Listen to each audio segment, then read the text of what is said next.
Hello दोस्तों, कैसे हैं आप सब? बताइए, ठीक ठाक?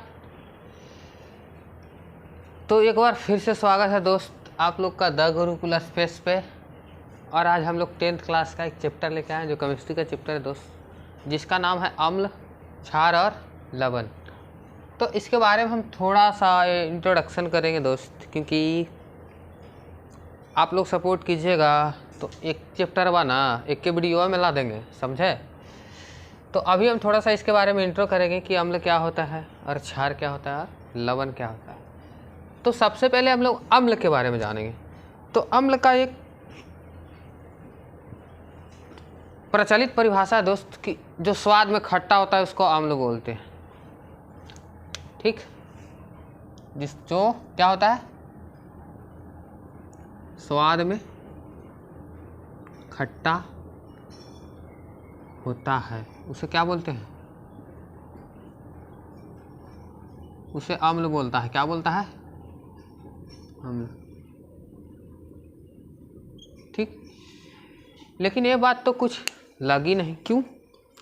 क्योंकि भैया अगर जो हम अम्ल को पकड़ना कोई बता 2 ग्लास में हम एसिड एक में बेच देते, तो अब हमको पूछेगा कि बताओ कौन अम्ल है कौन क्षार है, तो हम क्या करेंगे बताओ? हम लोग तो सीधे जानते हैं कि जो स्वाद में खट्टा होता है उसे अम्ल कहते हैं, जो स्वाद में कड़वा होता है उसको भस्म बोलते हैं। तो बताओ हमको चखना पड़ेगा, स्वाद के लिए तो चखना पड़ेगा कि नहीं? तो इसका मतलब क्या, अगर जो स्वाद के लिए चखना पड़ेगा, बताओ कितना ख़राब चीज़ है चखना। अब किसी को टेस्ट करेंगे तभी ना पता चलेगा कि हम, तो इसके लिए क्या किया गया कि बिना टेस्ट के ही हम लोग कैसे पता करें? ये तो सब जानता है कि स्वाद में खट्टा होता है तो अम्ल होता है, लेकिन बिना टेस्ट किए हम कैसे पता करें? ठीक, ये प्रचलित परिभाषा था कि अम्ल जो स्वाद में खट्टा होता है उसको अम्ल कहते हैं। तो चलिए हम लोग इसके बारे में अम्ल को पकड़ने के लिए 2 तरह से, एक होता है सूचक। क्या होता है दोस्त? सूचक। अब ये सूचक क्या है? सूचक इसको बोलते हैं डिनोटर, ये बता देता है कि ये अम्ल है कि। तो कुछ माध्यम होता है जिसको हम सूचक बोलते हैं। तो सूचक 2 तरह का होता है, एक होता है प्राकृतिक। क्या होता है ए बबुआ? एक होता है प्राकृतिक सूचक, एक होता है मानवकृत सूचक। क्या?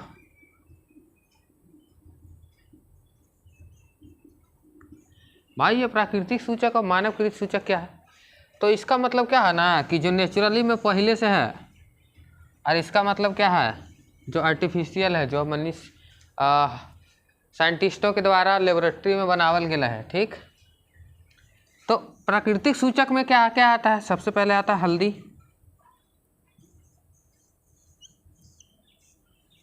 एक होता है लिटमस पत्र,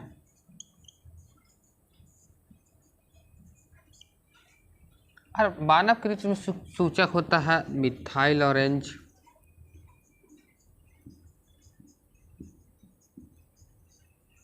और कौन ना, एक होता है फिनोप्थिलीन।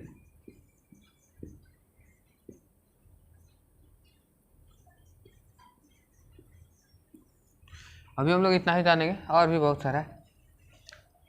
तो ये सूचक है। अब ये करता क्या है? इसके लिए हम लोग को कुछ यूजेस करना पड़ता है। जैसे देखो, इस सूचक कैसे बताता है कि ये अम्ल है कि क्षार है? तो सबसे पहले देखेंगे कि जो हल्दी होता है ना, कि हल्दी पे अगर क्या, मान लो कि हल्दी का हम लोग पेस्ट बना लिए, हल्दी का पेस्ट बना लिए और एक पेपर में लगा दिए, ठीक? हल्दी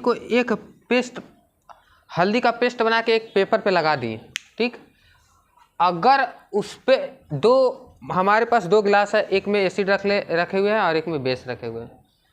तो इस पे जो हल्दी वाला पेपर है, जो हल्दी का पेस्ट से जो पेपर बना, उस पे अगर जो एसिड हम डालेंगे तो ये हल्दी वाला पेपर है जो रेड हो जाएगा, और अगर जो क्षार रहा तो हल्दी वाला पेपर है जो उसमें कोई नो चेंज, क्या हो जाएगा? तो सबसे पहले अब देखो, हल्दी से पता चल गया कि कैसे अम्ल और क्षार पता चलता है। ये अगर जो इस पे एसिड आया तो रेड हो जाएगा, ठीक? और इस पे अगर जो बेस आया तो नो चेंज। लिटमस पत्र क्या होता है दोस्तों? कि लिटमस पत्र ये एक पेपर होता है, इस पे अगर जो इसका कलर ब्लू है, ठीक, तो इस पे एसिड डालेंगे, क्या डालेंगे, एसिड डालेंगे, तो अम्ल जो होता है ब्लू एसिड, इसको मान लो इसका कलर ब्लू है, इस पे एसिड डाल दिए तो इसका कलर रेड बना देगा, क्या बना देगा, रेड, इस पे एसिड डालेंगे तो, ठीक। तो अब समझ में आया कि इस सूचक का क्या काम होता है, इससे पता चल रहा है बिना टेस्ट किए हुए, इससे पता चल रहा है कि नहीं कि अम्ल का काम क्या होता है, पता चल रहा है, ठीक। अब इस पे आते हैं, मानव कृत सूचक क्या होता है। तो एक होता है मिथाइल ऑरेंज और एक होता है फिनोप्थेलिन। तो मिथाइल ऑरेंज में जैसे ही हम एसिड डालेंगे, क्या एसिड डालेंगे तो इसका कलर क्या हो जाता है, रेड हो जाता है, रेड, कैसा हो जाता है दोस्त, रेड हो जाता है, ठीक। तो इससे पता चल जाता है कि ये एसिड है, कोई दिक्कत नहीं।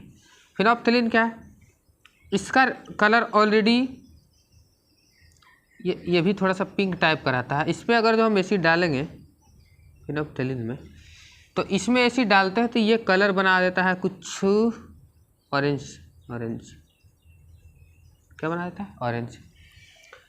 तो ये समझ में आया कि सूचक मतलब क्या होता है, कि सूचक मतलब क्या होता है, डिनोट, हमको बताता है कि क्या होता है अगर जो इस पर एसिड डाला जाए और इस पर वेस्ट डाला जाए, कोई दिक्कत। तो हम लोग समझ में आ गया। अब हम लोग समझते हैं कि क्षार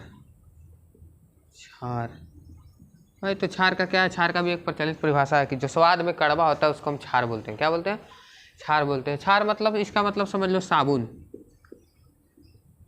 साबुन हो गया, कोलगेट, इनो, ठीक। तो ये सब क्या है, क्षार है। इसका मतलब क्या है, जो स्वाद में कड़वा होता है उसको क्षार बोलते हैं। तो फिर भी वही बात कि स्वाद हमको, इसका मतलब टेस्ट करना पड़ेगा।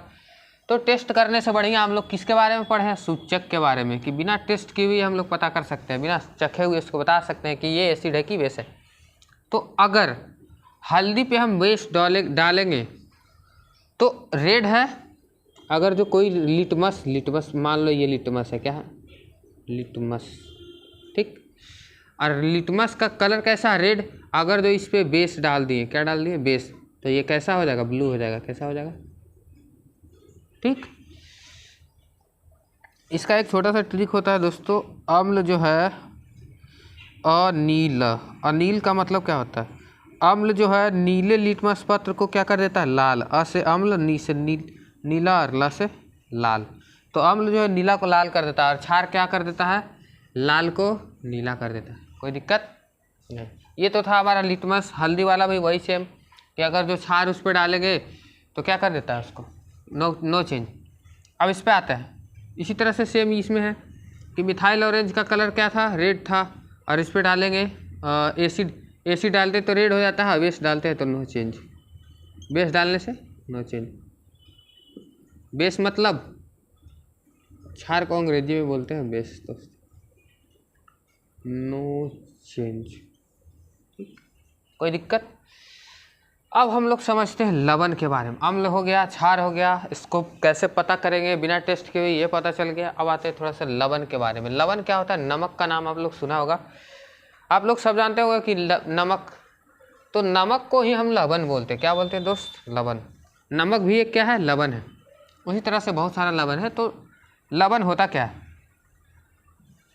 तो लवण को सबसे पहले इधर हम लोग सीखते हैं कि लवण जब अम्ल और क्षार रिएक्शन करता है, अभिक्रिया करता है, तो उसमें दो तरह का बनता है, एक बनता है लवण और एक बनता है जल। जैसे हम लोग अभी करके देखते हैं कि मान लो कि HCl और प्लस NaOH। HCl अम्ल है, एक हाइड्रोक्लोरिक अम्ल जो हमारा पेट में मौजूद है, आमाशय में, और एक है NaOH, इसको बोलते हैं सोडियम हाइड्रोक्साइड, इसको बोलते हैं हाइड्रोक्लोरिक अम्ल। ये क्षार है और ये अम्ल है। तो जब अम्ल और क्षार से अभिक्रिया कराएंगे तो इसमें बनेगा सोडियम क्लोराइड, जो कि नमक है, या एक लवण भी इसको बोल सकते हैं। और क्या बन जाता है, जल बन जाता है। क्या बन जाता है दोस्त, जल। तो इसमें से क्या समझ में आया कि लवण क्या होता है, कि जब अम्ल और क्षार की अभिक्रिया करवाया जाए तो लवण और जल बनता है, यानी कि अम्ल और क्षार से अभिक्रिया करवाने के फलस्वरूप बनता है क्या, लवण। और लवण होता क्या है, ये होता है ना तो खट्टा और ना ही क्षारीय। ये होता है उदासीन। क्या होता है दोस्त? उदासीन। ठीक। उदासीन कहने का मतलब क्या हुआ? ना ही अम्लीय और ना ही क्षारीय। ठीक। तो लवण समझ में आ गया, अम्ल समझ में आ गया और क्षार समझ में आ गया। और इसके बारे में हम लोग ये भी जाने कि बिना टेस्ट किए हुए या तो बिना चखे हुए हम लोग कैसे पता करेंगे। तो हम लोग सूचक के बारे में जाना, जिसके लिए लवण के बारे में जान गए, क्षार के बारे में जान गए। ये था हमारा छोटा सा इंट्रोडक्शन दोस्तों, अम्ल, क्षार और लवण का, जो कि क्लास 10 का चैप्टर है। और इसी तरह से आप लोग सपोर्ट कीजिएगा तो एक चैप्टरवा में एक के वीडियो बना देंगे। ठीक है, तब तक के लिए जय हिंद दोस्तों।